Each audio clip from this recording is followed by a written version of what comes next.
Sa budget ng Kalipin, nagdeklara ng state of calamity ang LGU dalawang araw nang nasa evacuation centers ang maraming residente. Ay, kailangan mo na yung sidaw niya. Titikikit ni Mamang si Daon. Dito na nagparada ng sasakyan ang mga residente ng Pisyo mo mo. subdivision.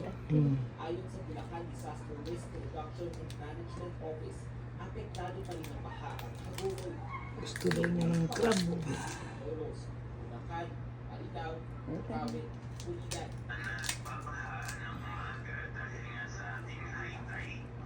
Taba.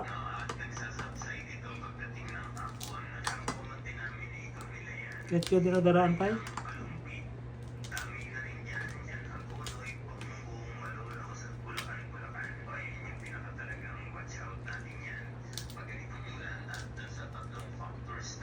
Ayon kay Vice Governor Alex Castro, patuloy ang pagtutulong ni Governor Daniel Fernando. Iba pa Taba na kahit yun. ay nagdeklarasyon ng state of calamity sa lalawigan. Ang panawagan nila ay sana matulungan sila ng Taba. pamahalaan sa flood control projects. Nuklok ito na po yun.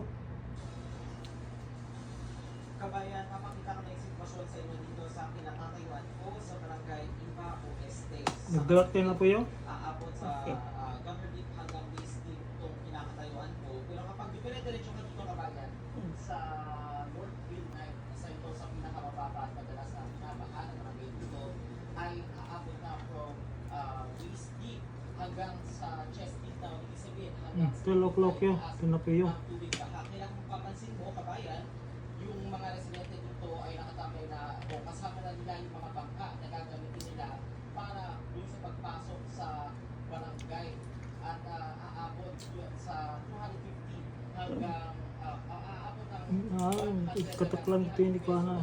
yung pamasahe para makapasok na doon sa loob Nagyan ng na. barangay. Ngayon, kakapasok lang sa balita kabayan, nagdeklara na ng state of calamity yung Megawayan City na yan sa baha. Ha? Bala si ate Adona, itang maka-over mo. Kagudwa na ito. Si Dayo. Niya. Ito yung kiti kagudwa.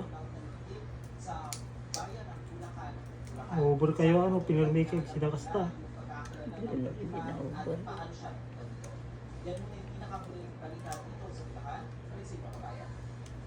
Mula sa Bulacan, maraming salamat, Job Malaka. Muling nagdeklara ang Malacanang ng suspensyon ng klase sa lahat ng antas sa mga eskwelahan bukas, araw ng Taba eh ni. Gawagyan na.